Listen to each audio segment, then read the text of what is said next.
Probablement capable de vous battre à n'importe quel jeu de société, Mario Dumont. Tout en débattant des enjeux de société. Tout en débattant des enjeux de société. Deux autres sujets vraiment passionnants. On veut vous entendre d'abord sur la ministre Joly qui s'est fait apostropher sur la rue par un militant pro-palestinien. L'incident qui aurait pu être beaucoup plus grave et il sidère les spécialistes de la sécurité. Un extrait. On a vu une expérience à la fin de semaine qui était pas très chic. On a une ministre senior au gouvernement. On a quand même une effervescence planétaire. Et elle est pratiquement seule sur le trottoir avec quelqu'un. On se demande, Mario, où était l'agent? Ce qu'il a fait, et ça pose la question en 2024, dans une époque troublée comme la nôtre, de la sécurité des élus. Oui, mais des élus, c'est pas une simple députée, là. C'est pas la personne de Mélanie Joly qu'on protège l'individu.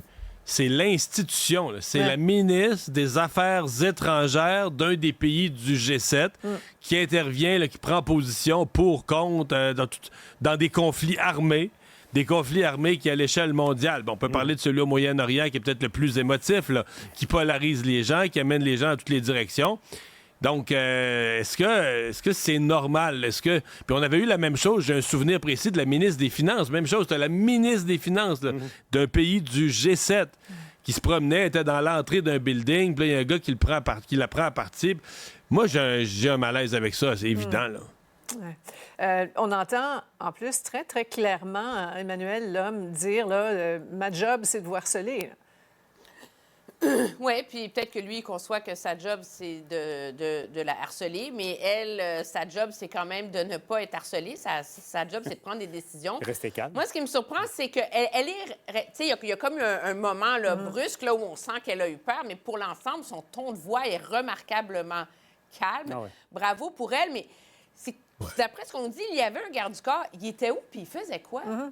Je veux dire, un garde du corps, généralement, là, moi, je ne suis pas spécialiste en sécurité, mais j'en ai vu pas mal autour dans ma vie. Puis s'il y en a un, il est supposé être en arrière, puis il est supposé s'assurer que quelqu'un n'approche pas ainsi la ministre. Alors, la réalité, c'est qu'il faut commencer à prendre ces enjeux-là au sérieux. Là, ce sont deux des ministres seniors, deux femmes, qui ont été prises à partie. C'est comme si on attendait qu'il arrive quelque chose, parce qu'on vit dans l'illusion qu'au Canada, ça n'arrivera jamais. Je pense que c'est vraiment jouer avec le feu sous prétexte d'une fausse vertu et d'une fausse proximité. Paul, imagine si l'homme avait eu un couteau dans la main. Ben mais même là, c'est quand même une agression dont elle a été victime. Mais je comprends pas comment ça se fait qu'à Québec, chaque ministre, même les chefs d'opposition, ont un garde du corps et que c'est pas le cas à Ottawa. C'est au nom de qui ou non, au nom de quoi, compte tenu de l'époque troublée et très tendue dans laquelle on vit. Là, pour moi, ça reste un mystère. Oui, voilà. Un dernier mot sur le restaurant Ottawa, sur le message pascal de Pierre Poilievre. C'est pas le premier ni le dernier à offrir ses vœux des communautés religieuses, mais là, il parle de Pâques, présente le dogme comme un fait historique. Un peu plus, il nous bénit puis il vend des Bibles. Avez-vous un malaise avec ce message-là? Oui, bien, je pense que même il y a des conservateurs du Québec qui ont un malaise, Sophie. Là. Je veux dire, l'explication profonde n'est pas venue vite ce matin quand je me suis mis à prendre le téléphone, tu sais. Parce que l'enjeu, c'est pas qu'il honore le rite catholique, qu'il lui rend hommage, c'est qu'il le fait sien d'une manière qu'il ne fait pas quand il rend des hommages semblables pour les autres religions. Il y a une ligne très, très fine là-dedans. Puis, connaissant la base électorale de son parti, on ne peut pas s'empêcher d'y voir là une façon qu'on juge peu dispendieuse, en fait, au Parti conservateur pour rendre heureux cette base militante avec un message aussi évangélique, si on veut, sur la fête de Pâques. En même temps, on se demande est-ce qu'il y a de quoi se rapprocher des Québécois et de la moitié de la population qui ne croit à rien aussi, là, Paul?